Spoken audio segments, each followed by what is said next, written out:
You afraid? I'm in my own one. Heck yeah, bro. They came out with the movie like 6 months ago. But what's it called? They had a rescreening. I went to the rescreening yesterday, and yo, it was actually pretty dope, man. Like it was a lit movie.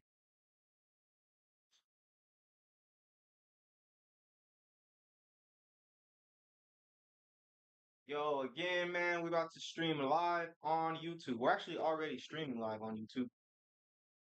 Where's my microphone? Yo, we streaming live on YouTube right now, y'all. One thing I know is the Halo TV show sucks. Yo, no, that's facts, bro. That's straight up. That's straight up 100% car facts, bro. That show is that show is a wildebeest right there. I'm pretty sure they only made it to promote Neuralink, bro. You see the new episode? You see the new trailer where he's talking to Cortana? Man, I about threw my phone out the freaking door, bro. But yeah, I'm glad we're on the same page on as that because they could have made a really dope show. But I'm not sure they should have had Bungie make the show, bro, cuz Bungie really understood Halo. Like Bungie really set the tone for the like edgy yet emotional roller coaster that is Halo. Hey, if you're just tuning in on YouTube, this is the Hooligans Podcast, episode 66. And boy, do we have a show for you. Nah, it should just be a regular show. Last show was a little bit more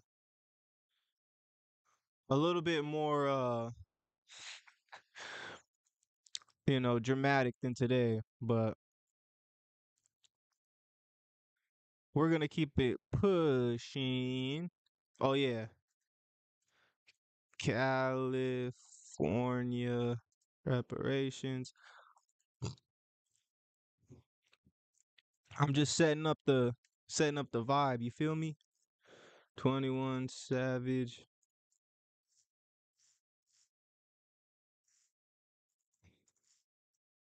did 21 Savage scam Aiden Ross. Yo, do y'all think 21 Savage scammed Aiden Ross, bro? And oh yeah. Uh Brain controller.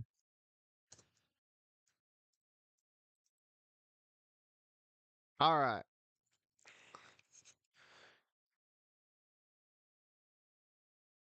Hey, yeah, bro. Shoot, I've been playing Halo since first grade, bro. You think I'm lying, bro? First grade. Yo, we got JJ Eats in the building. What's up, JJ? Yo, shout outs to JJ, man. Thanks for tuning into the chat. My only problem with the YouTube chat, bro, is I'm terrible at reading it. So if I don't answer your questions, you might have better luck on TikTok because I can see that screen. Does anyone have any recommendations on how I can freaking fix this? Because I don't know how to see the chat, my YouTube chat, and my screen. But we'll figure that out later, man. We got to get this thing started, y'all. I'm a day late. I was supposed to shoot this yesterday, but time after time. What's going around here? What's going on here? Fucking nigga on God. Real right. Oh, yo, I'm the dude who has his headphones on, but they're not plugged in. Let's try again, y'all. Let's try this again. Check, check, check. Microphone check. This shit, Hear my motherfucking nigga, Josh, And this is my partner Cam. So look, I want you to my nigga Nah, Josh. bro, that's true. Dude, he's a That's fucking true, Hollywood bro. ghost. A Nice, fucking nice to writer. meet you, Kim. My name's Fucking Kim. love him, dude. Meet him, shake him again, shake him again. Bro, This young nigga be motherfucking riding. You know he motherfucking slide on gang, All right, yo, I just had to do a little quick sound check. Yo, we got Simpleton in the building. What's up, Simpleton? You know, it's Lil Pump. They call me Lil Pumpernickel, bro. Lil Pumpernickel from the South, bro. Right? I sold these shits to What my you fans need? for $1. People came, some people bought 20, some people Shout out bought to Tory Lanez, 5, bro. some people bought 6. All right, we got to get the official show started. This is kind of a little pre-show. Up next, first, the Hoolagans Podcast, we got to talk about California reparations. Yeah, y'all already know. It's not the funnest thing to talk about, but what are you going to do, man? What are you going to do about it? You know what I'm saying? Let's see what's going on here.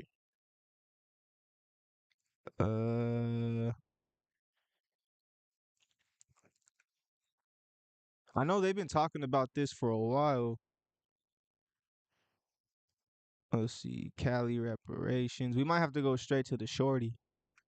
See what she's got to say. Uh, uh, uh, uh, uh. All right, here we go. California government introduces nation's first series of reparation bills after years of deliberating. Well, this is what I'm talking about right here. This once we get this little hiccup out the way, guys, the little hiccup that was slavery, just a little hiccup. Once you get that out the way, we get the reparations, then we can move on, man. And then Ramaswamy can be president and whatever comes with that. Maybe we'll get some pig people. Maybe we'll get some poor people. I don't know. But what I do know is that I can read this myself right here. Following more than a year of deliberation on implementing reparations for descendants of African Americans in the state, California has finally introduced a series of reparations bills.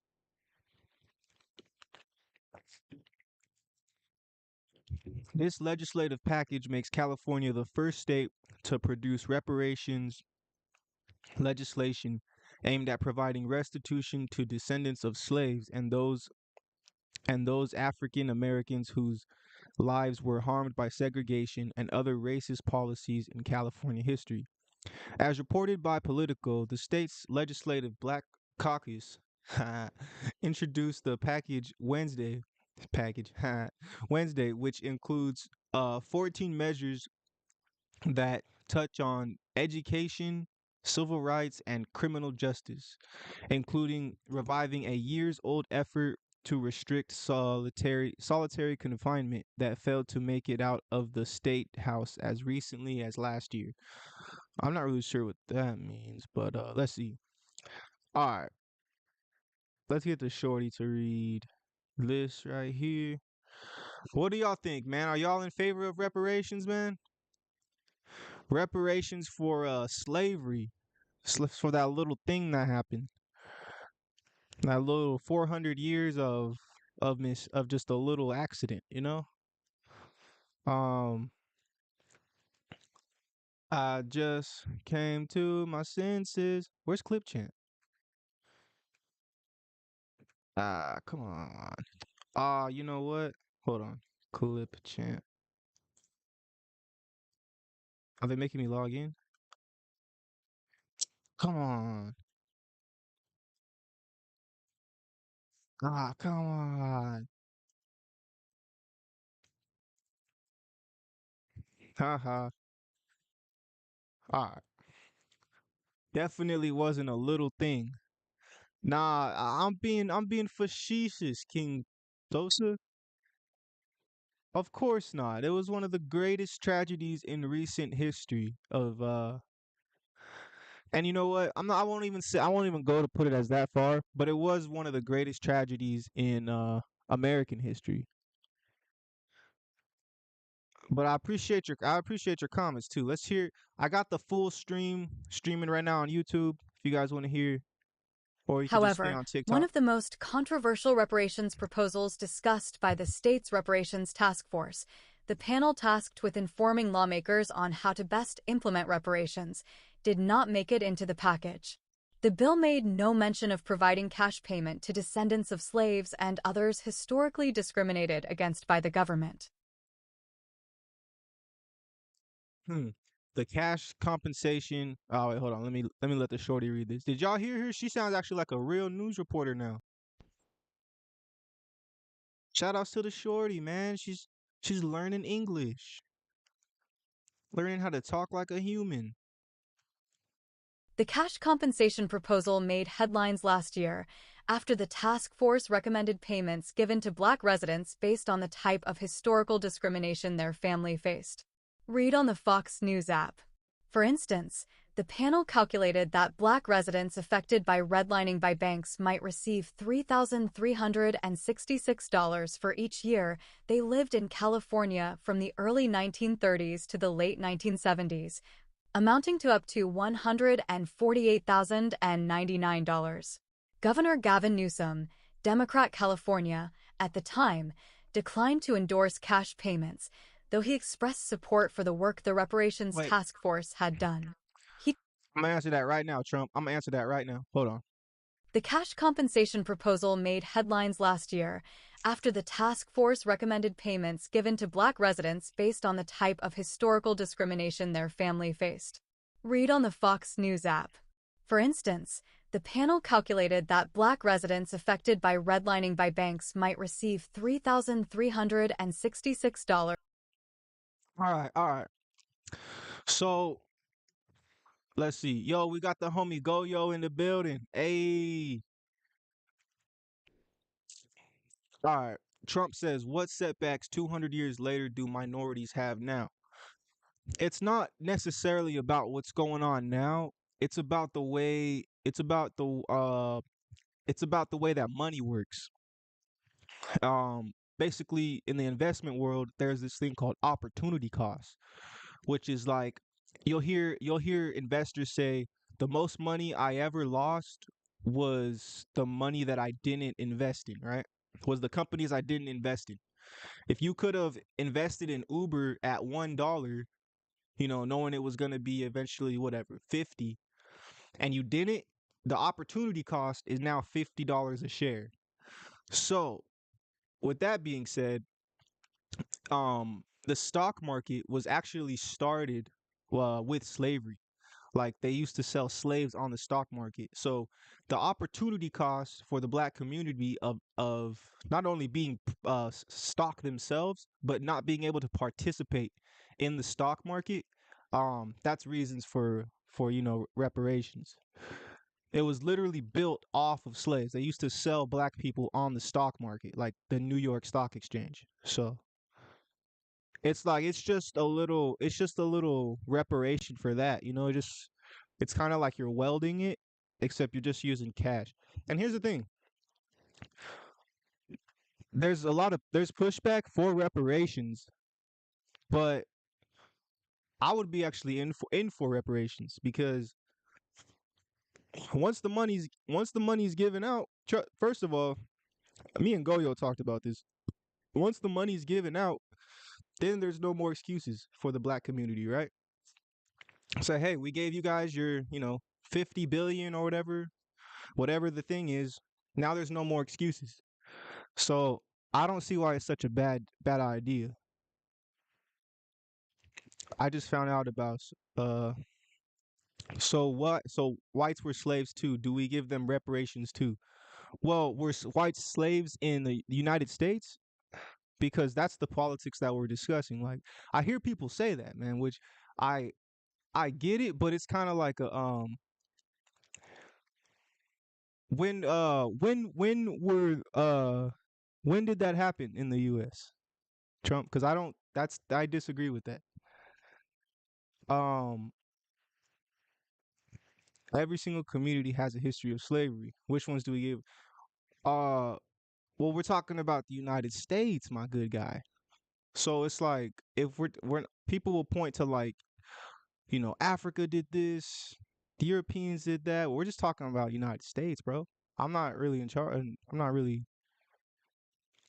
too concerned about their politics because I don't live there. That's like when people talk to me about Gaza, bro, and like Israel. Like I can speculate, bro, but you want me to have an expert opinion when I'm a United States citizen and I live in California? Why would I have an expert opinion? This country too broke to pay. Here's the thing: the country's not broke, bro, because we just sent $16 billion, bro, $16 billion, Sosa, to Ukraine, and now we're sending more money. Should we make Native Americans to give reparations to whites? Why should Native Americans give reparations to whites?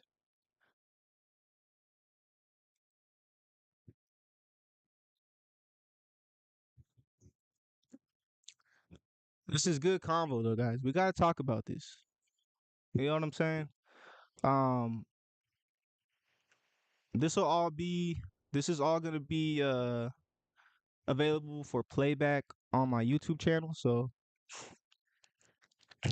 it's good combo, man. It's good combo. King Sosa said facts. Thanks, bro. Thank you. Thank you.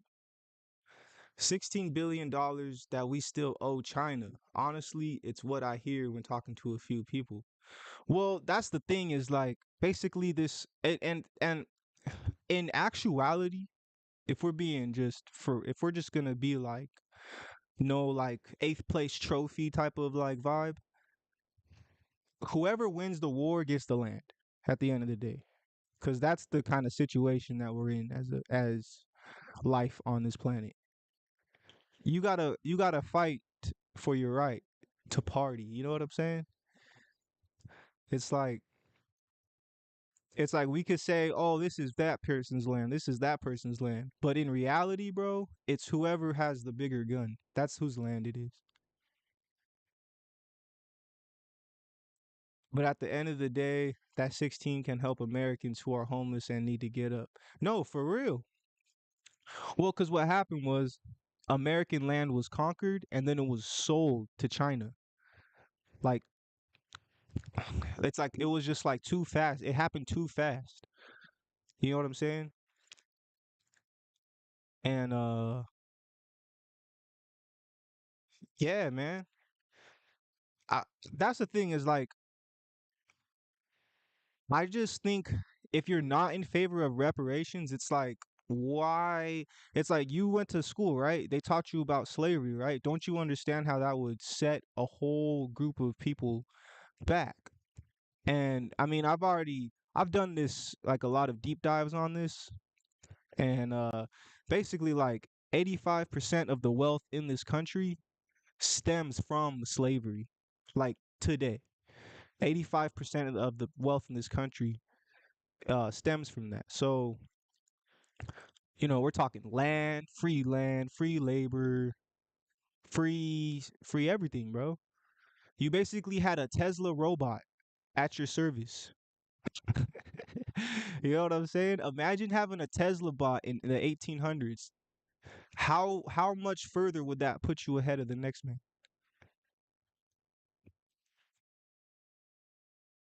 What do I not? And it's not same thing happened to Hawaii where the United States forced natives to become American. It hasn't. I'm black. What do I not have that my white friends have? Well, it's not really on an individual level. Like if we were to take, you need a bigger population size. So we would say like 100,000 black people, 100,000 white people. Then we would be able to have a more interesting conversation. And we had Frederick Douglass in the 1800s. Was he asking for reparations? Um. Well, here's the thing: is that I'll have to research that. That's a good question, Trump. We're kind of spending a lot of time on this. I usually don't do the TikTok conversations, but I know they're freaking, it's good content at the end of the day. You know what I'm saying? It's good content. So, I'm gonna write that down though, and I'm gonna try to answer that in the next podcast. Let's talk. Well, research from was Frederick Douglass asking for reparations. I like that. I like that. Um, let's see. Hold on. We're about to get moved on to the next topic, but I will say that Trump trumped me with that question. Okay, I don't. I'm not saying. I'm not trying to move on because I don't have the answer, even though that's what I'm doing. That's a good question. That's a good question. But we also have been spending a lot of time on this. And the show's only supposed to run, so long. An hour and 30 minutes. But Trump does have some good feedback. So shout outs to everybody participating in the conversation. Let me write that down. Let's see. Did Fred J. Nations. All right. We'll talk about that in episode 67. Up next on the Hoolagans podcast, we gotta talk about these EpiPens, y'all. These EpiPens are now they were, you know, crap. These EpiPens were $200. Now the EpiPens are like 700. Let's see. Expensive EpiPens.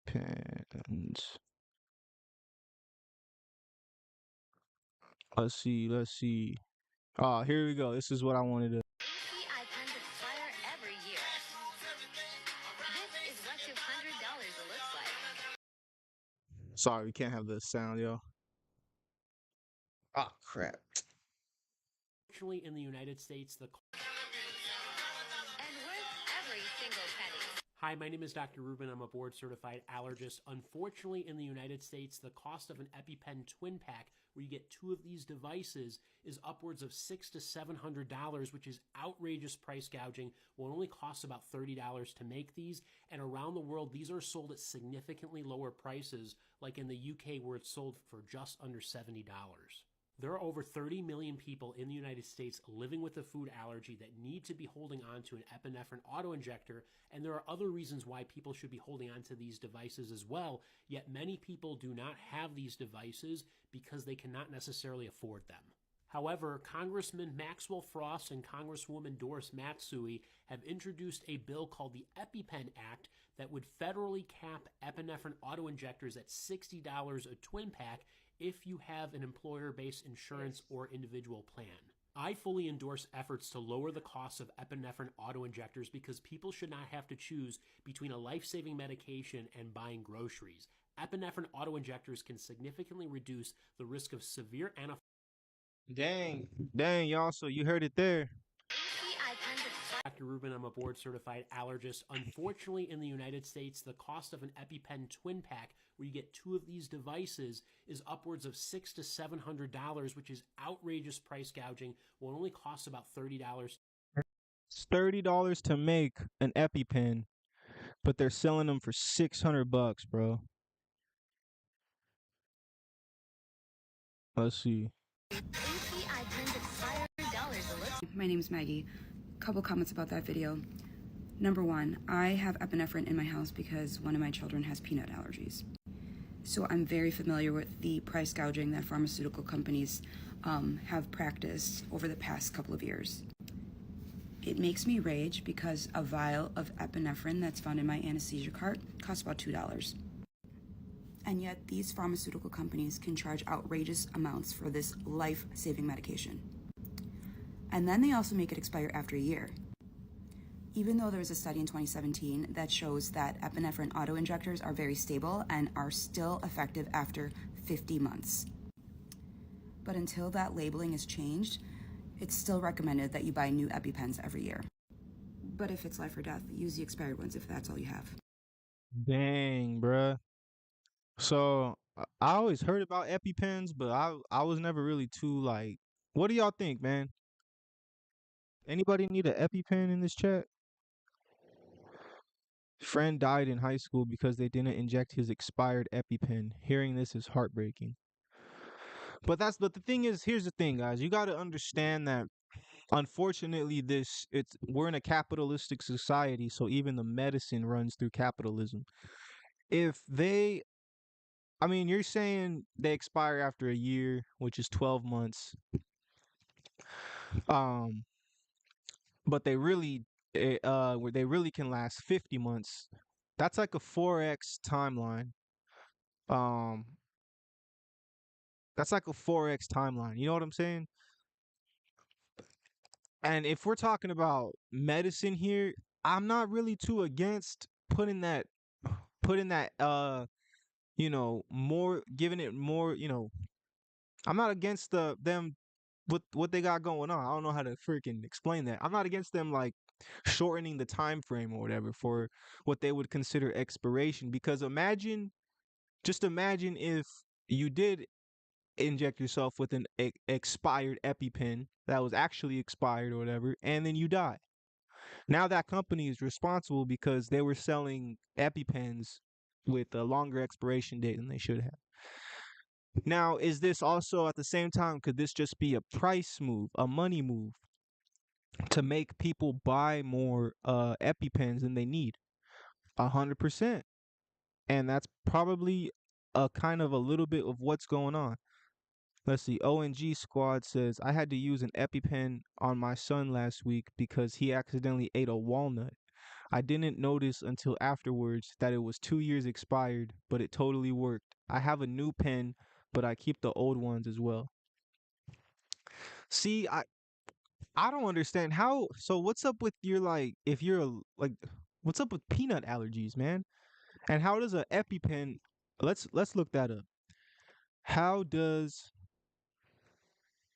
how does an EpiPen affect peanut allergies?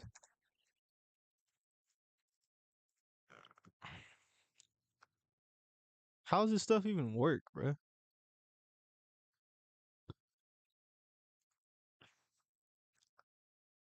See, how does an EpiPen work?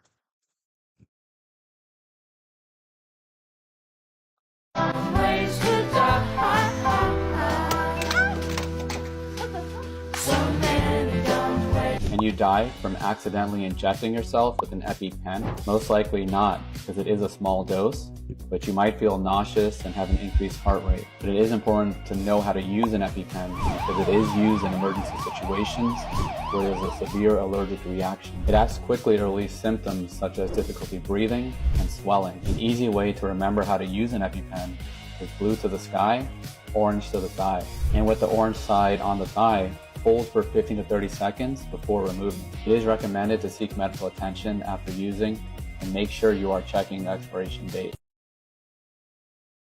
What the heck?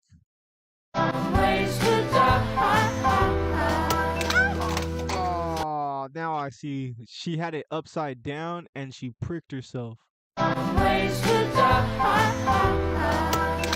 Oh, heck no. Alright, watching this video is going to help you save a life. EpiPens deliver life-saving epinephrine during an anaphylactic allergic reaction. A common mistake is not knowing which side contains a needle and accidentally injecting the thumb. Remember, blue to the sky, orange to the thigh. Other people don't jam it in hard enough. That needle needs to reach the muscle. And others don't know that you need to hold it for a full 10 seconds for the medication to be fully injected. Yo, you learn stuff on the Hoolagans Podcast, even though this is a freaking sideshow, bro. Hoolagans Podcast are in this world are the sideshow that your mama warned you about, bro.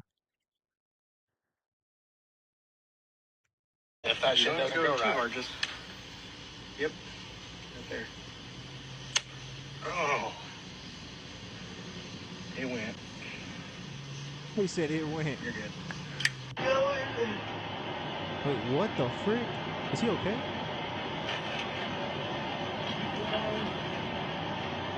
Good night. Wait, what?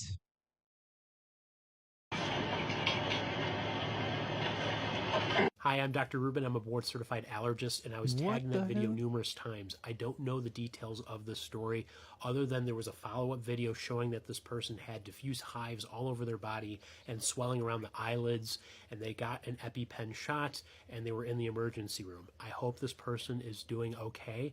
This is a classic video showing how somebody uses an EpiPen device, but I want to give you some extra pointers and some additional information about epinephrine auto-injector devices. So EpiPen, AviQ, all these different epinephrine auto-injector devices is the first line of treatment for a severe allergic reaction known as anaphylaxis that could be potentially life-threatening. So if you have a known ingestion or exposure to a substance that you know you're allergic to, your blood pressure drops and you feel like you're going to pass out, this is what you use. If you have known ingestion of an allergen and you're having multiple body parts involved, like hives and throwing up, it's a reason to use it. Or if you're having problems breathing, it's a reason to use it. Or you think you might want to use it, you should consider using something like this, because this works within about 5 to 10 minutes. It's fast acting. And so just like the video was showing. All right, y'all, that's a little bit about EpiPens. Crazy, because these are freaking, like, you know, you can die if you don't have these, and the fact that the companies are marking these up, that's what that dude Martin Shkreli got locked up for, bruh. But all right, let's keep it pushing here on the Hooligans Podcast. We got to talk about Grandpa Joe, you know, Joe Schmo Biden winning the South Carolina primary. You know, the longer I'm involved in politics, the more respect I have for a guy like Joe Biden, man. Because he's been involved in politics his whole life. You know what I'm saying? Joe Biden wins Carolina.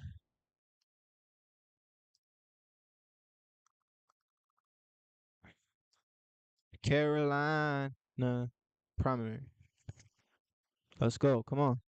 There we go. It is official, and it probably has been for a couple minutes, but the checkmark means our decision desk has called the South Carolina Democratic primary for the incumbent president, Joe Biden. NBC News is projecting that he will win the South Carolina Democratic primary. You probably don't need me to tell you that with numbers like this, but again, about 6% in statewide. You just see we will continue to get counties like this on the board, and we'll, you know, I think at this point it's just a question of margin. It's a question of what you can read into turnout, if you can read anything at all. The numbers tell the story, Eamon. It is official. Wait, hold on. It probably has been for a couple minutes, but Hold on, not in my house. Check out this comment. It says he was the only option on the ballot. Hardly call that a choice. Are you serious, bruh? Okay, well, Miok says he wasn't. Actually, there was two others. With no debates in Democrats' race, it's not a choice. Since Trump didn't debate, then it's not really a choice either. I live in South Carolina and didn't even know there was a primary. I've seen zero campaigning from this side. What the heck? Why are they pretending that they are running a primary? There wasn't even a debate. Incumbents never debate. I don't even know about this stuff. There doesn't need to. I'm pretty sure the candidates have to schedule them, and neither three of them have. Oh, you know what? All right. This is something that I was gonna have to do if I made it past the, you know, more rounds in the election. You know, if anybody don't know, I ran for city councilman of North Hollywood. That was pretty dope.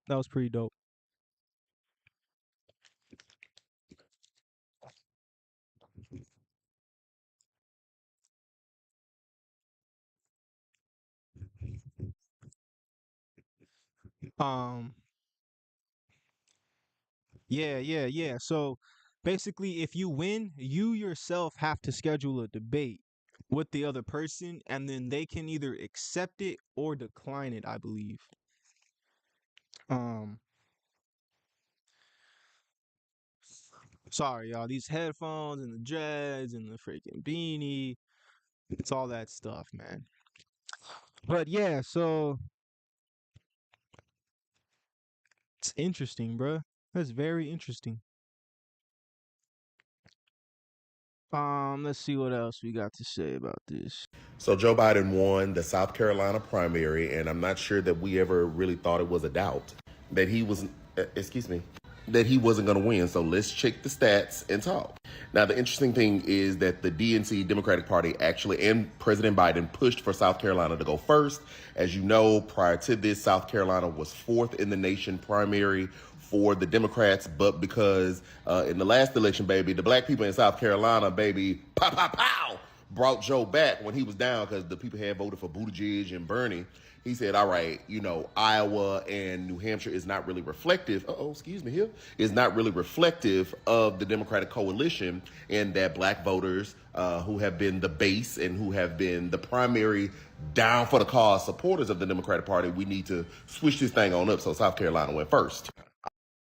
Kind of doing too much yapping. Joe Biden just won the South Carolina Democratic primary, defeating Dean Phillips and Marianne Williamson. The race was just called on CNN, MSNBC, and Fox News, which means it is official. Joe Biden is the presumptive nominee. And not only did he win tonight by outstanding margins, but he actually performed better in a lot of counties than he did back in 2020. For instance, in Pickens County, one of the counties where Biden performed the worst in 2020, receiving only 33% of the vote, tonight he received 95%. That is a 62% increase, proving that Joe Biden is actually much more popular than the media likes to give him credit for. I'm excited. I'm fired up. All right. Going against Marianne Williamson, which I like her. She's cool. And Dean Phillips. I'm not sure who Dean Phillips is. I'll have to look into him. But with that being said, we're going to keep it pushing here on the Hoolagans Podcast. That's all for politics, man. I want to say thank you to all the people in the TikTok chat who were participating in those uncomfortable conversations. They're not fun to have, but we gotta have them. You know what I'm saying? We just do it.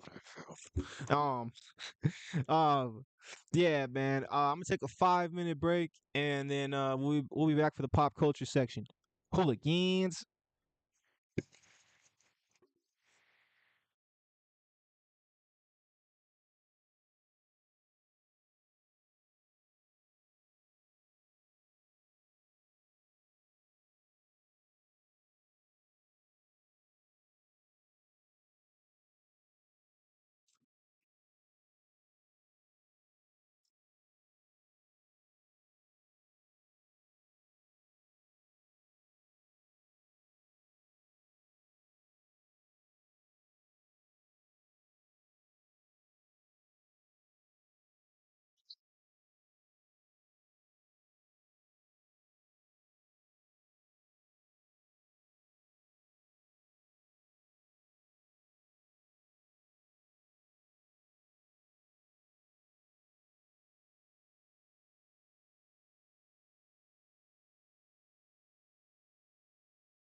All right, y'all. I'm back, man. I'm back.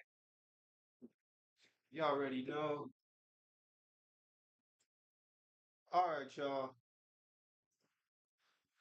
We got to talk about this TikToker named Pookie, supposedly having some like racist photos or something. Let's see. TikToker Pookie. Make sure everything's going good. 13 views. I'm with it. I'm with it. Check this out, y'all. Pookie is under fire tonight. Campbell Puckett, who recently went viral on TikTok after her husband, Jet Puckett, started calling her Pookie, is apologizing for what she calls the harm caused by old insensitive photos. The TikToker was accused of racial insensitivity after photos of her in college wearing a dress resembling the antebellum period were shared again. All right, that piece of terror. Let's go. Friday date night.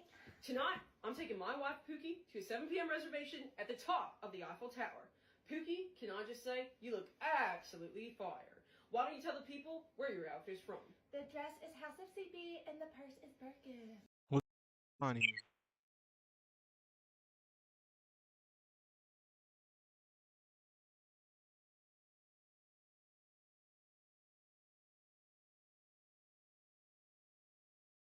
Let's see.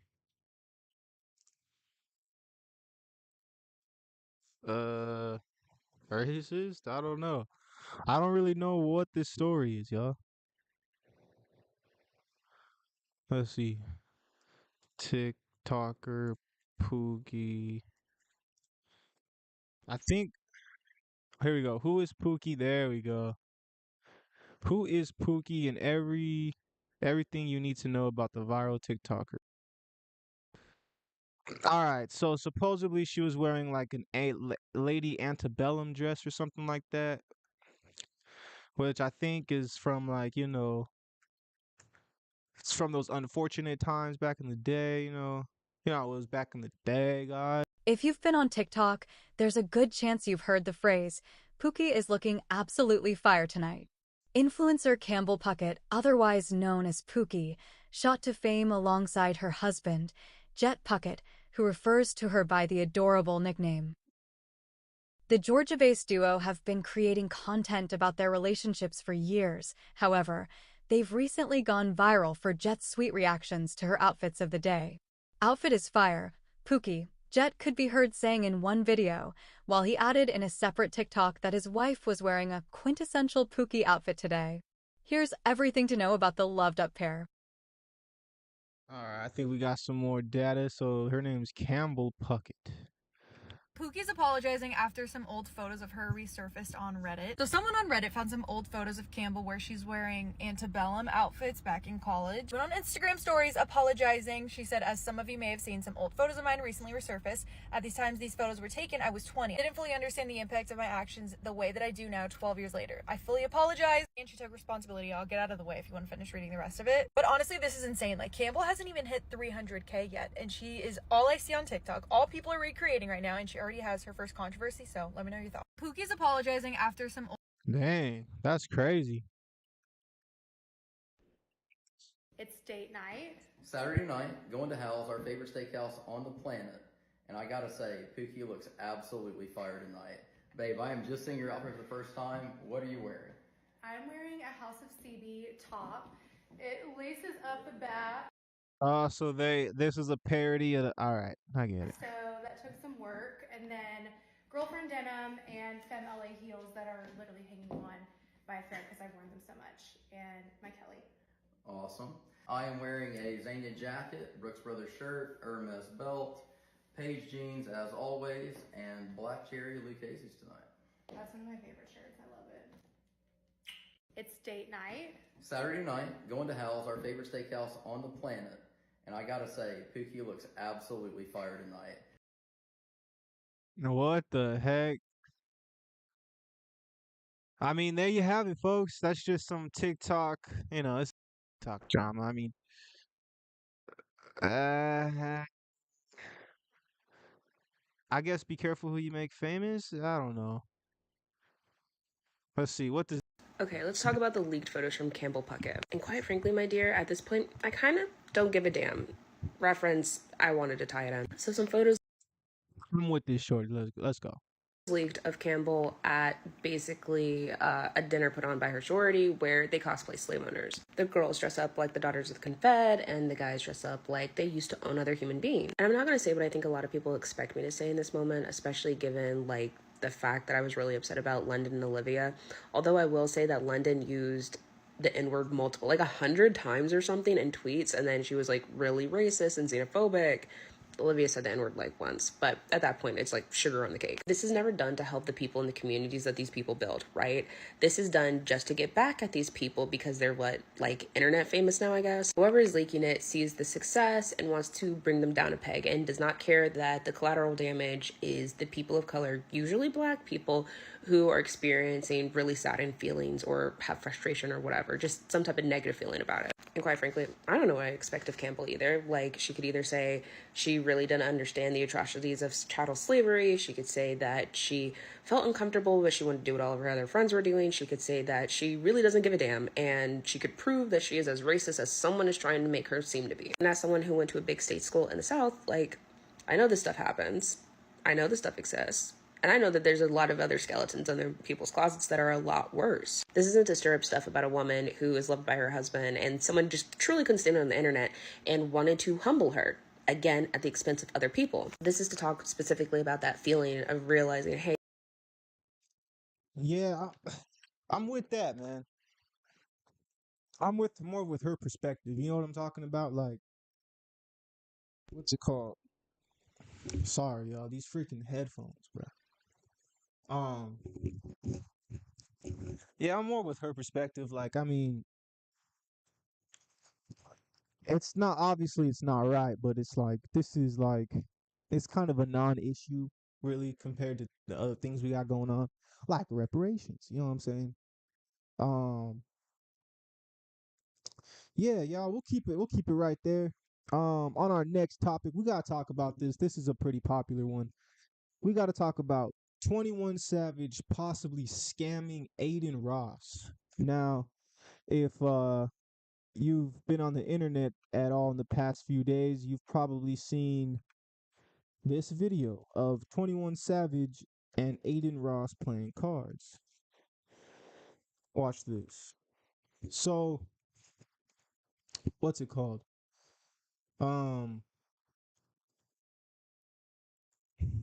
Alright, so 21 Savage and Adin Ross were doing a stream, right? And hold on, y'all, hold on.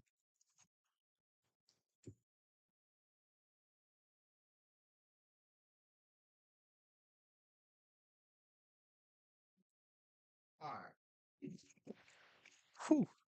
Alright, so 21 Savage and Adin Ross were doing a stream, and they're playing cards, right?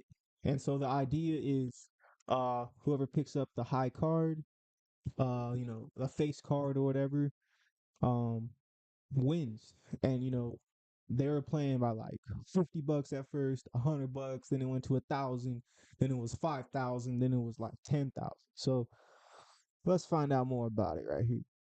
Not all the cards have the mark on it. Like, not all of them have it. Whose cards are these though? Bonds? You got them today? Yeah. Another pack?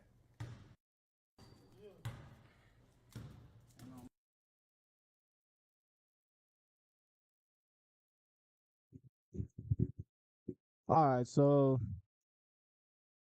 kind of what they think happened is that they got a fresh pack of cards, but then switched it. His homie switched the cards and then marked like the back of them so Savage would know what to pick. Because if you can see, my boy Savage is like hovering. 21 Savage just got exposed for scamming Adin Ross live on stream because after Adin beat 21 in NBA 2K 3 times, he lost over 400k to Adin. Then they started playing cards, and as they were playing, Adin was losing game after game, and something didn't seem right. What you have? The odds are supposed to be 50-50, but 21 kept winning. But then, after Adin lost 200k in the card game, the chat realized that the cards were all marked, and 21 knew exactly which cards to pick. But this one doesn't have a scratch, and it's a king. Nah, they're scratched, bro. Yeah, these are marked. Look. Look, you see a little scratch right there? After he got caught in 4K, he acted like he had no idea. But at least he ended up paying Aiden the money he was cheated back, rightfully so. Bro really thought he could get away with cheating live on stream. Follow if you think 21 is a scammer. 21 Savage? Dang, y'all. Lexi says, it was so obvious, and look how close he's looking at the cards. Like, what are you doing? That's what I'm saying. Like, it was like, bro is looking for a scratch. Like, that's the only thing that you could possibly be doing, bro. That's crazy. And then it was all like awkward on stream afterwards. Cause then I guess so supposedly, you know, they were like, oh man, all right, well, let's just play 2K. And then I guess Adin Ross just beat, 21 Savage in 2K like 4 times in a row. But supposedly 21 Savage is like kind of nice at 2K, so let's see what Kai has to say. I ain't gonna lie. Whether it was somebody on his team, whether it was him, whether it was whoever, bro. Let me go ahead and say something real quick, bro.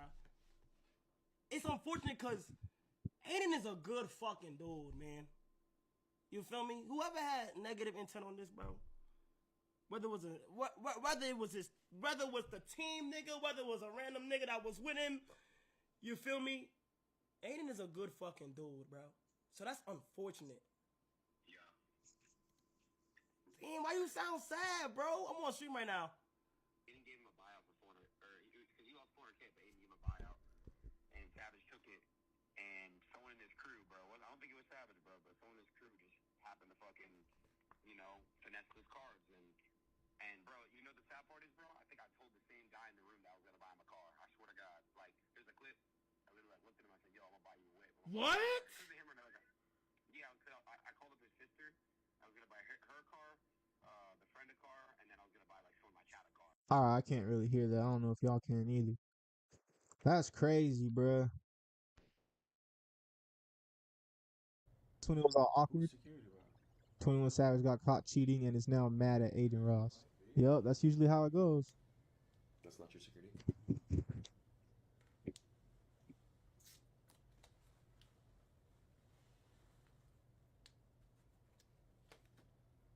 Yeah, bro, it's fucking wild as fuck. Yeah.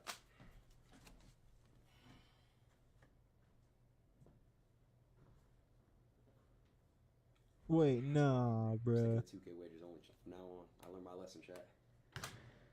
Was this real, bruh? I gotta stick to the 2K wagers and shit. Huh? I gotta just stick to 2K, bro. Yeah, that's crazy.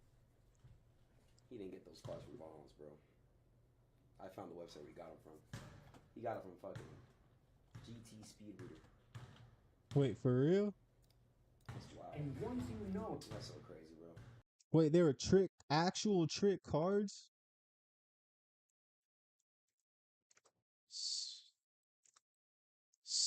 Speed. Oh, heck no, bruh. What? Hold on, man. Yo, I thought maybe they scratched them with their nail or something, bruh. GT Speed Reader.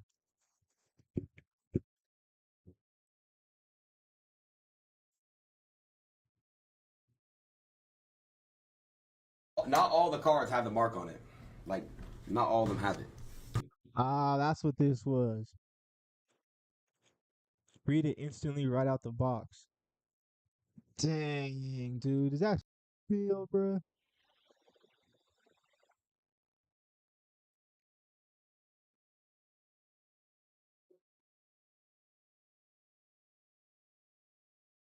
GT Speed Reader cards.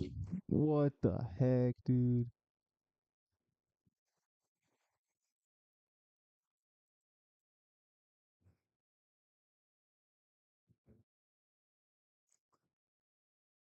All right, well, I mean, there you have it. I don't want to get copywritten or whatever, but there is a marked deck that you can buy. That's jack, dude. All right, man. Well, I still don't know if this is real or not, bro. Maybe it is. Maybe it's not. I'm not sure, bro. Yo, what's up, King Cat Lego? Man, dude, I apologize, bro. Me and the YouTube chat, we just that's why I got the TikTok up because I get so invested in these stories, bro, and then I miss the people talking. But we got almost 20 viewers in this John, so that's good to have. That's good to have. Um, shoot, man, let's keep it pushing on to the next topic. Dude, what's up with all this? So much racism in the air, bro. We gotta talk about this Tom McDonald ad that he made for his, number one song. I think we talked about that before with Ben Shapiro. But let's see. Tom McDonald. So Tom McDonald has this song, right? Um,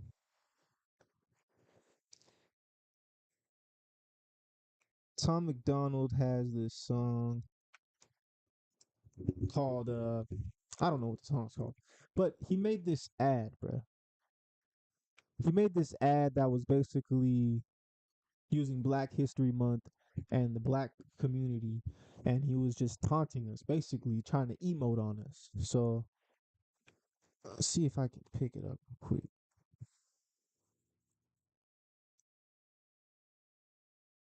Um,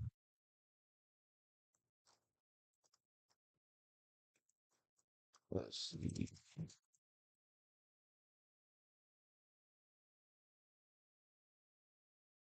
Tom McDonald.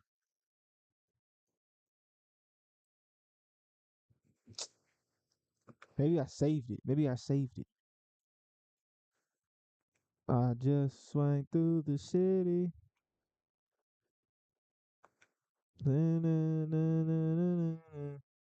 I'm right away. Let's see. Hold on. Tom McDonald. Racist. Racist. And promise y'all, man, this is not what I like doing for fun, but this is just what the news is these days. All right.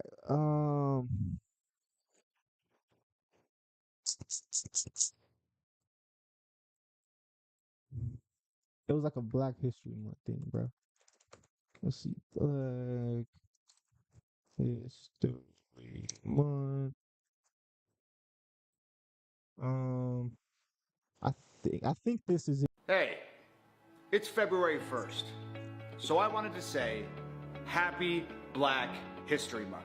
To honor and support the black community, myself and Ben Shapiro are paying tribute to the historically black art form of hip-hop by taking our new rap song, Facts, all the way to the #1 spot on the Billboard charts. Do you support the black community?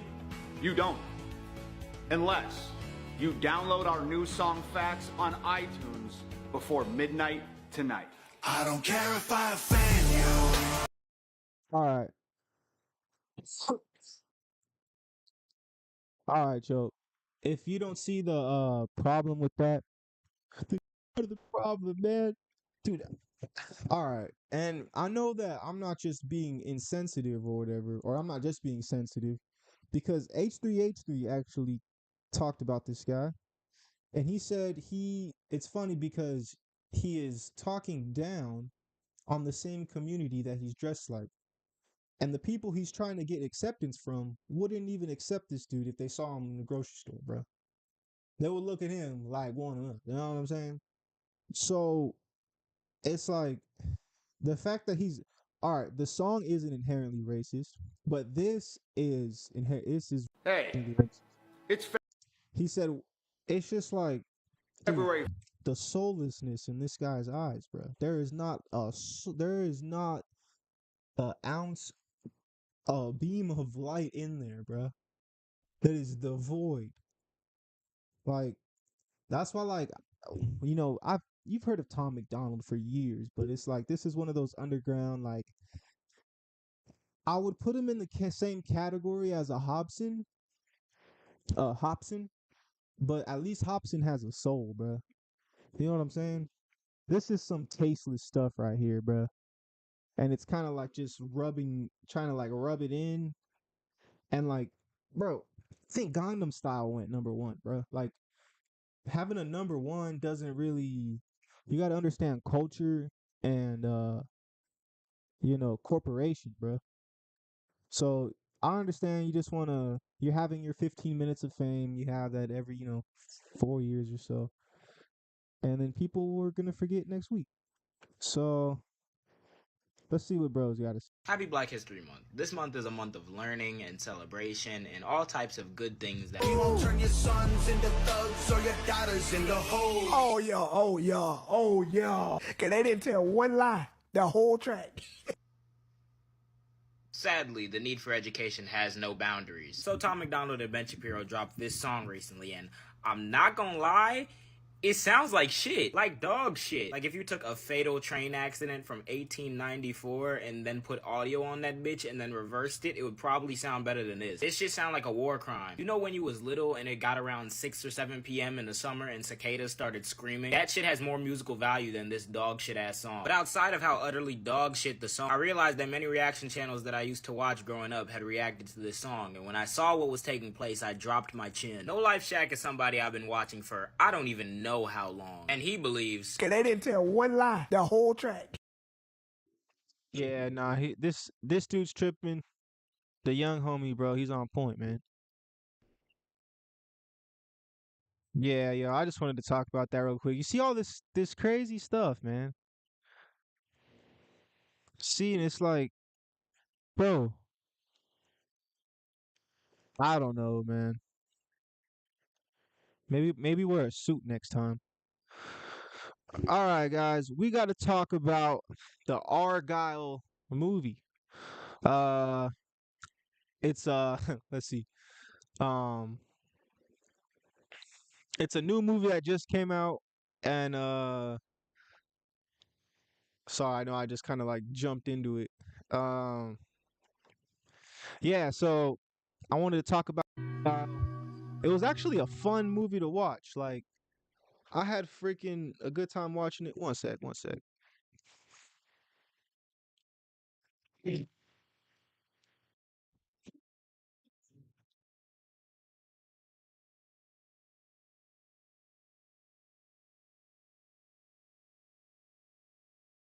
There we go.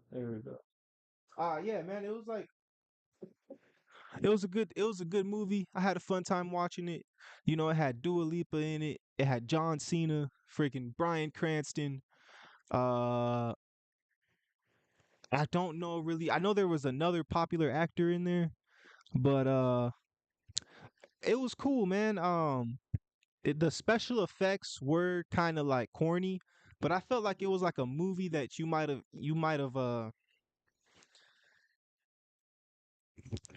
it's a movie that you might have seen on like FX, when you were younger back in the day. And it's kind of like just something to do when you ain't got nothing else to do. Um you do have to pay attention to it though, cuz it's like about spies. So it has all these twists and turns, and Argyle review has all these twists and turns.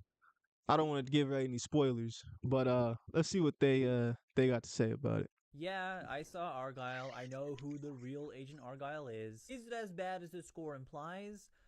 Yeah, it kind of is. I'm not shocked only 35% of critics gave it a positive review. Here's some of the good, I guess. Sam Rockwell's character, very funny, very charismatic, and his chemistry with Bryce Dallas Howard's character is enjoyable. At the bare minimum, it makes the movie watchable and prevents it from being completely abysmal. The other good is some of the action. There's like one scene I really enjoyed, and I think there's a couple scenes people will get a kick out of, but overall the action was surprisingly bland, which is really unfortunate because if you're a fan of the director's other movies like I am, movies like Kingsman and Kick-Ass, you kind of expect the action to be really energetic and kind of zany, and granted this movie has some ridiculous moments in it, but then you realize it's PG-13 and the action does feel really dull. It almost feels like they're genuinely holding back. So if the action's whatever, then you look towards the story, and that in itself is a mess. The first hour felt very doable. It actually felt like it was going to be a fun movie.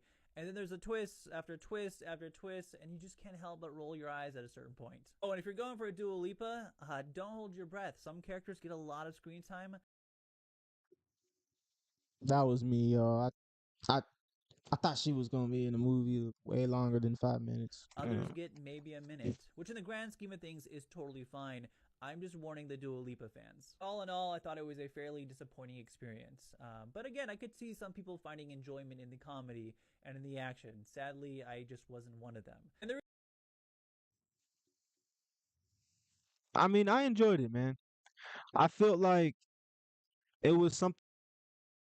I know they compared this to another movie from like back in the day that was kind of similar, but let's see what she. I saw Argyle last night. This movie is so bad. I gave it 1.5 out of 5 stars. Many are asking, has Matthew Vaughn lost the sauce? This has me wondering if he ever had it. I'll give it to him though, he did not Yo, got Samuel L. Jackson. What do you mean? write this movie. I still like Kick-Ass and Kingsman. First things first, if you're seeing this because you want to see Dua Lipa, to say she has a minute of screen time would probably be overselling it. Not really a knock on the movie, she's just not really in it. And yes, Henry Cavill's hair looks like this the whole movie. Secondly, why is this movie 2 hours and 19 minutes long? That's not rhetorical, I'll tell you why. The first, say, hour of this movie is not that bad and even kind of fun. But once the plot twists start, and especially after, you know, that twist, which was so obvious by the time it happened that I just rolled my eyes at it, it gets so convoluted and lost in its own sauce, and then it has to like relay the plot to you through dialogue every 10 minutes. You get the point, there are too many twists. And I know what people are gonna say, oh, it's fun, it's silly, it's a parody of spy movies. I will not accept that. We can do better than this. Parodies are supposed to be clever, not just the silly, goofy version of something, and I didn't even find it funny. I think the funniest it gets is the chemistry between Sam Rockwell and Bryce Dallas Howard. They were actually both pretty fun. It also just looks like shit. It is like the Netflix original version of a Matthew Vaughn movie. Example A, there are so many terrible uses of green screen and CGI. The cat is not even real half the time. And the big set pieces have cool ideas, but they're executed just abysmally. Like, they look so bad. The sound mixing is all wrong. This was just not it. And I'm dumb. I like dumb stuff. I thought The Beekeeper rocked, and I'm not even a Matthew Vaughn hater. But I've given What the Beekeeper was pretty good, but the end kind of like I feel like the ending was a throwaway. Let's see what this dude got to say. All right, guys, movie review time. I got to attend an early screening of Argyle last night. Let me give you my quick thoughts. And we will keep this spoiler-free. Don't worry, I'm not going to spoil who the real Agent Argyle is.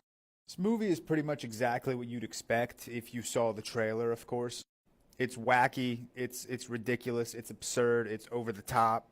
It's every synonym of the words too much that you could possibly think of. But you know what? Fuck it. In all its messiness, in all its quirkiness, I still had fun with it. I still had a blast with it.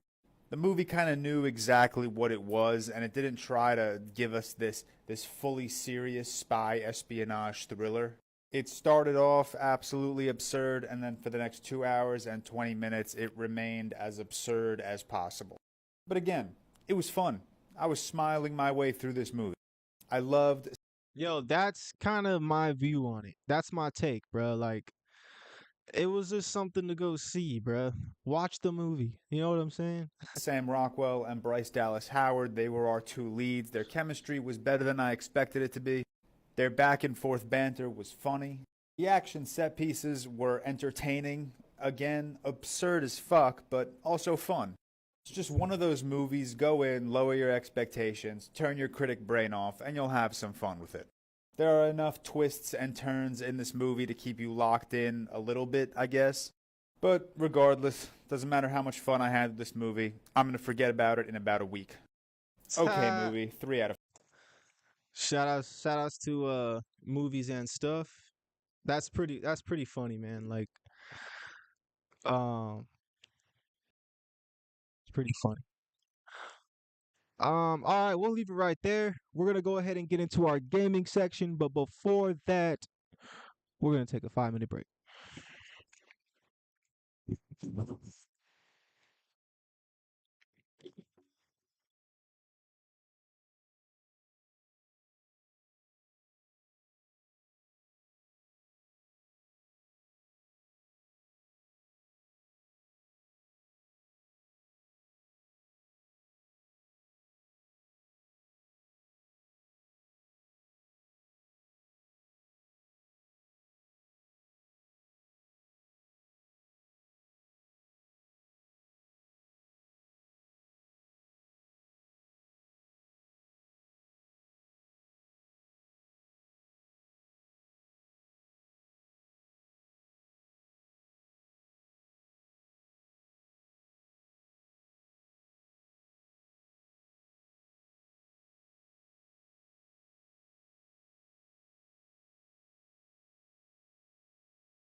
was I'm back up in this jam, you feel me?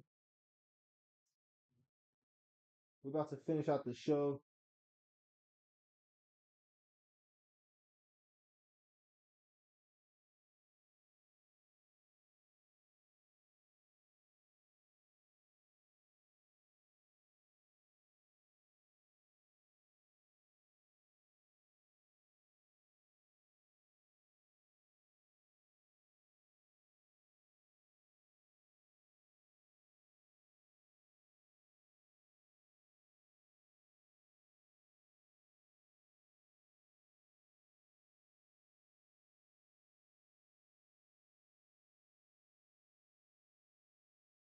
All right, y'all.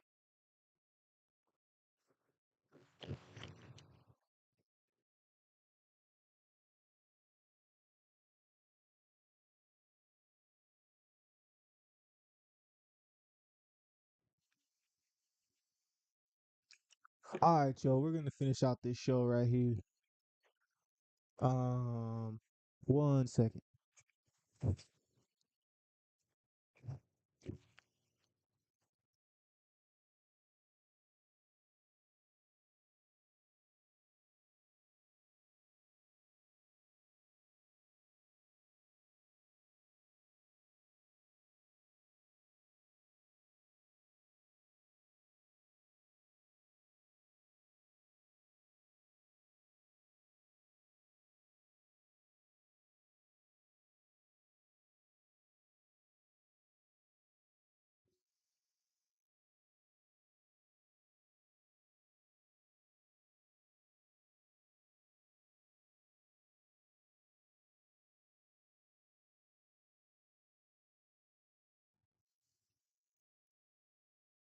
Yo, I had to get my gloves on, bro. It just be too cold in the Spider Verse. You feel me?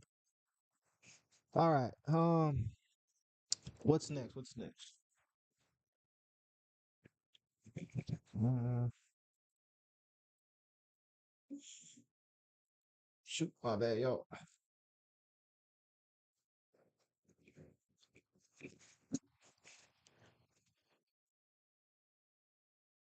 I just came to my senses. All right, we need to talk about this streamer who's able to play Power World with a brain device. This streamer has this device connected to her brain, y'all. This device is connected to the streamer's brain, and she's able to play Power World. What the heck? Let's see. Streamer plays Power World with brain. Brain. Check this out, y'all. I'm going to pick up this rock. So let me see if I can zoom in. I'm going She to has hit all this these rock. little connectors on her head. Look, my bad, y'all. Look.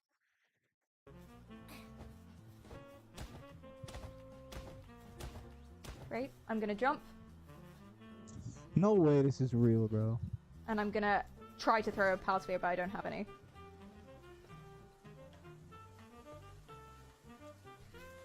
Mind control. I like you. Do y'all think this is real, bro? Do y'all think this is real? Okay, stop.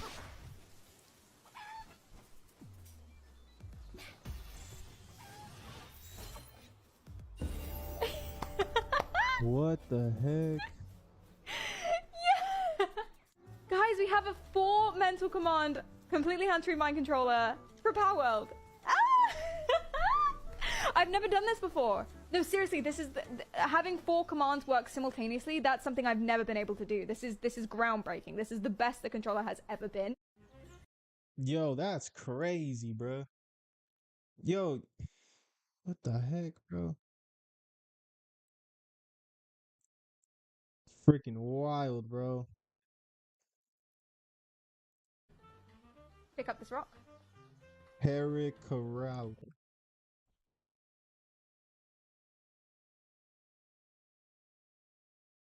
Dang, let's see if there's any articles on it. Uh, streamer plays Power with brain.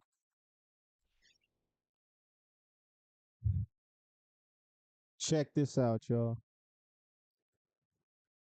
So she has an Ariana Grande a lot, but like a cat version, like from the character from the show vibe. All right, let's see.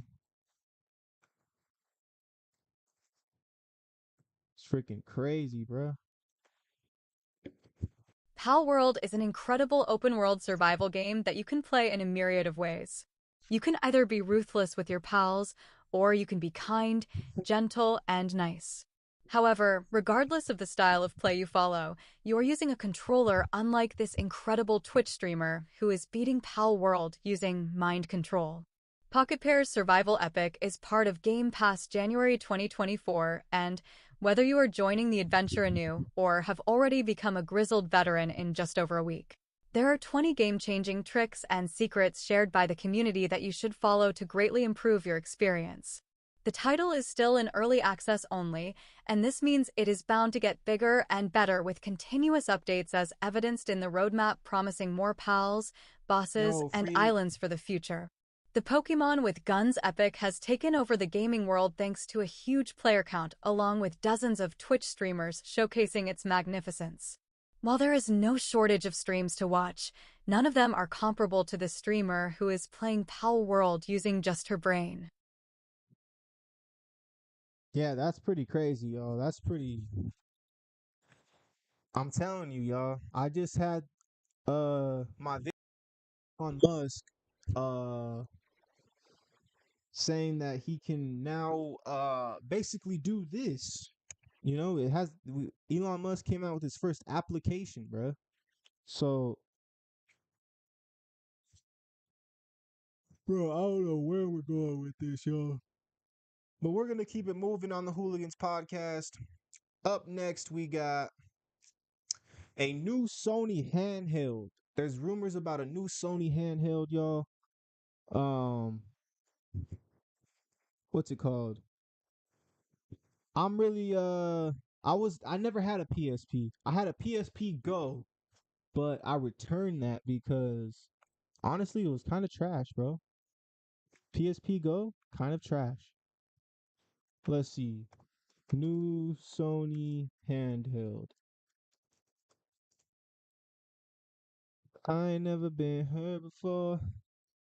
Instead of PlayStation making a useless ass Portal, they could have just gave us a PSP 2. Like, who idea was that? Who thought that that was a good idea? Yeah, we're gonna make a remote play fucking controller with a screen on it. That was a dumb idea. He's right. It's a dumb idea. Are you fucking serious? And to all the dumb motherfuckers out here trying to scalp portals, I hope you're not making any money. I really do. Terrible. Like, I know a good amount of people that had that shit. They don't play it. They don't use it. You can't do shit on it, bro. Can't get on YouTube. Can't watch no Amazon, no Netflix. You can just stream a game. Motherfucker, I can go play my 5 for that. And if I'm out 9 times out of 10, I have to be aware. I don't have time to be playing no fucking game. The fuck? No, that's facts, bro. He said if I'm out, I have to be aware. 9 times out of 10, I don't have time to play no game, bro. That's actually some spill, bro, because we'll get into that in the next topic. I was playing my xCloud or whatever, and I was just like, yo, I'm kind of just a sitting duck, bro, out here. Like, it's kind of just sitting duck energy, bro. So let's see what else he. Fuck.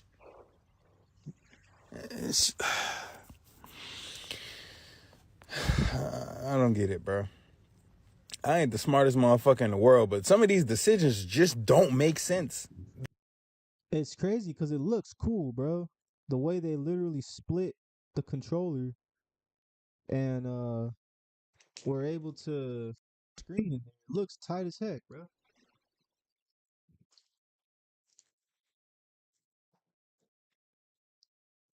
Um, but the PSP was a legendary. Let's see, PSP. This is Sony's Project Q. Wait, hold on.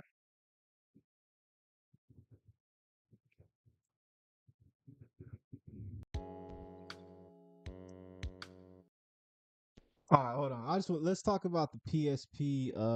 What's it called? Retrospective. Retrospective. No, I said retrospective. Retrospective.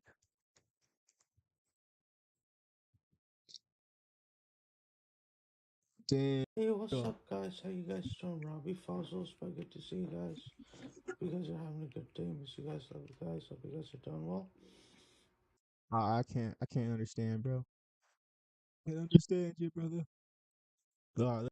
This is the story of the PlayStation Vita, from a promising piece of cutting-edge tech to abandoned and undersupported to an eventual cult classic. Sony announced a successor to the PSP in early 2011. They called it the NGP, which stood for Next Generation Portable. It was set to have a 5-inch OLED display, 2 thumbsticks, front and back cameras, and even a rear touchpad. In 2011, this thing was a feature-packed powerhouse. I can't believe they put an OLED display on this thing back then. Most people still don't have OLED televisions in their house. The NGP was eventually named the PlayStation Vita and was set to release in early 2012 with a game lineup of 25 games, including Uncharted Golden Abyss, Wipeout 2048, Rayman Origins, and eventually a Killzone game, a Resistance game, Little Big Planet. The launch of the Vita was promising. State-of-the-art technology, strong titles from Sony's biggest franchises. Add to that, the struggling Nintendo 3DS, the Vita was set up for success. So what happened? Well, some people might say it's the Vita's overpriced memory cards, some say it didn't have enough games. Those might be factors, but I think there's a much clearer answer. The PlayStation 4. When the PS4 released in 2013, it hit the ground running and became one of the fastest selling consoles of all time. Microsoft was really dropping the ball big time with the launch of the Xbox One, and Sony was smart to capitalize. Unfortunately, this prioritization of the PS4 seemed to be at the expense of the PS Vita. The Vita was selling okay. It sold over 4 million units in its first year. That's respectable. But when you compare that to the 20 million first year sales of the PS4, you can quickly see why PlayStation shifted their focus to the home console powerhouse. It didn't take long to see the effects. Game announcements.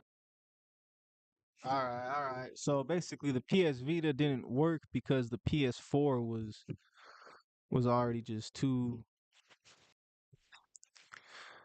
I mean, yeah, I guess because back then you kind of had generations of like you would have the handhelds being popular, then it would go to the consoles, and it's like it would flip. Like at one point, everyone wanted like a Game Boy Advance over a PlayStation or something. Let's see.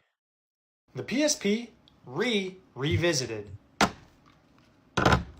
That's right, bitches. We're going back to where it all started. The Serum in the Flesh canon, PSP. The PSP released in 04 in Japan, 05 in North America, and Power Region sold 80 million damn units. But you guys don't give a shit about the basics. We've gone over the basics twice now. Let's talk about what I didn't talk about in those first 2 videos. Sony emphasized that the PSP was the best portable gaming experience. What you got out of the PSP, you could only get out of the PSP. And for the most part, that's true. But in some cases, in the early to mid-2000s, portable gaming was kind of in limbo. They went from things like Mario, Pokemon, Zelda, to trying to make the most realistic experience you could get while on the go. And understanding the nuances about the PSP and the time period that it came out in, I think it was. Now, typically, I wouldn't bring the concept of modding up because these console review videos are about when the console came out. But we've done 2 videos on this thing, so let's talk about how easy it is to mod this thing. A couple of setting changes, making sure your software is up to date, connecting it to your PC, downloading some ISO files, and that's it. Jailbreak your PSP, play fucking anything. Well, you're not gonna play Forza 4 on your PSP, but you get what I'm trying to say. And they're cheap. The PS Vita is a great console to mod, don't get me wrong, but that shit can run over $200. You can get PSPs on Marketplace or even retro game stores for about $80, sometimes less. And the ergonomics of a PSP are fantastic. It's one of the most comfortable handhelds to hold, if not the most comfortable. I'm not gonna go the whole video without doing this for you. And I also didn't talk about last time, the corn. See, I made a separate video from that. Yeah, man. Shout out to the PSP, bro.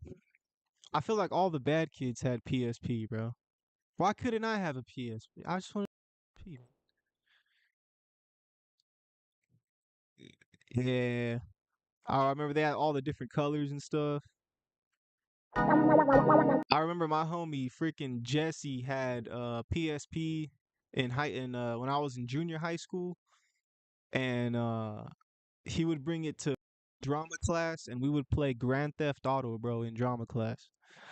That was a freaking vibe back in the day, bro. But with that being said, let's continue to talk more about handhelds, and I want to talk about the xCloud, Xbox's xCloud game streaming service, where you can basically stream games on your iPhone or like computer, and it's actually pretty dope. I just got this thing called the freaking what is it called? Let me just grab it. Let me grab it. I'm gonna grab it.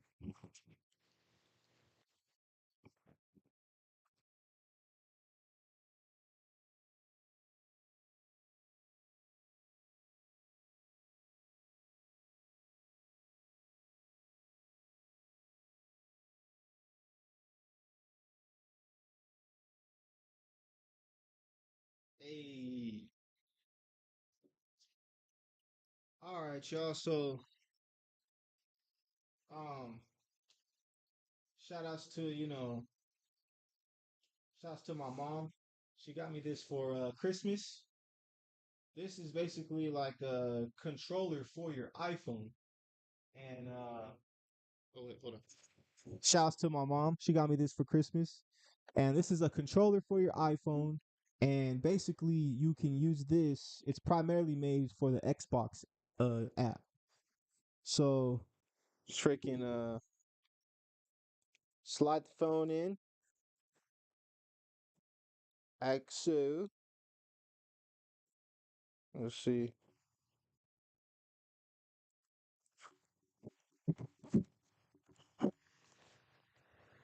Like this, bro.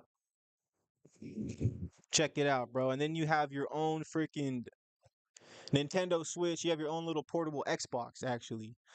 And I know everyone's wondering how does it work? Is there lag? Is there this? Is there that?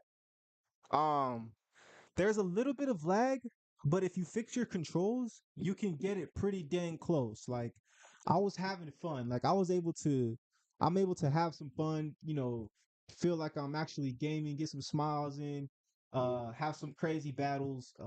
My favorite is playing Big Team Slayer on Infinite Halo Infinite, and it's like I like having all that all that action on a tiny screen.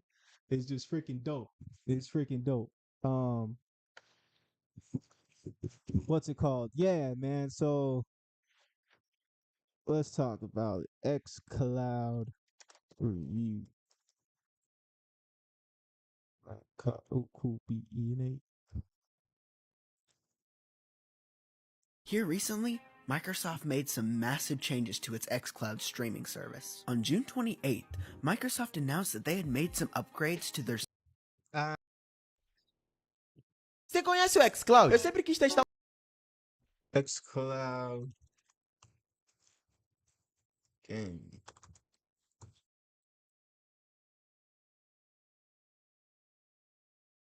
Do you want to play your Xbox Game Pass games on your iPad? First, Google search Xbox X Cloud and hit the first link. Then what you're going to want to do is add this to your home screen. After you've done that, open it up and your entire library should be there and you're able to go ahead and start playing your games. You're able to wirelessly connect your Xbox controller by going into your Bluetooth settings and adding it as a new device. And that's it. You're all set. Nah, it's pretty lit. It's pretty lit, yo. I prefer to play that these days. You know what I'm saying? Hey,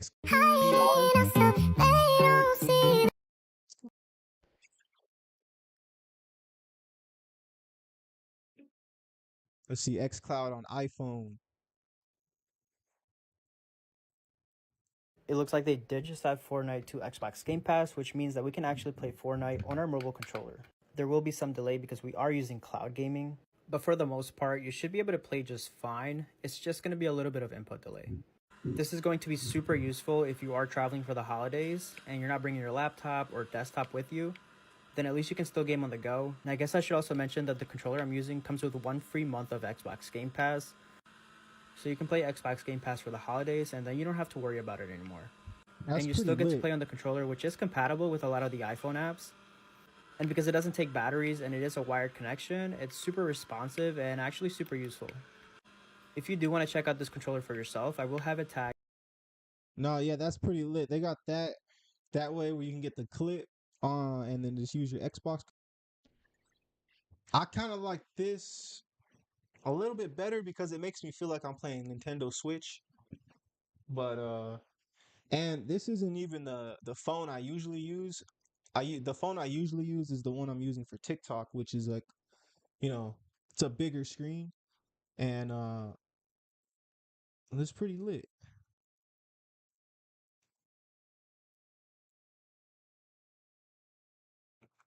Yeah, exactly. Why Hey, is it let's sitting go like this? running Halo. Why is it sitting like what? Shut up, Bruno. I can't. Shut up.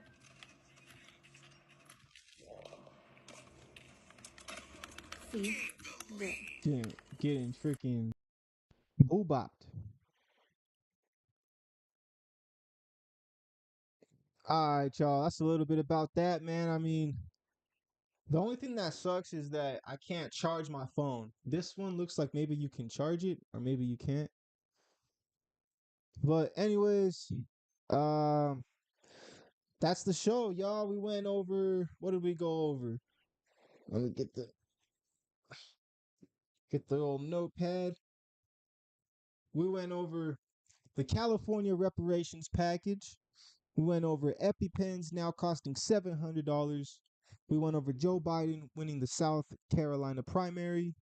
We went over TikToker Pookie and her not so flattering photos.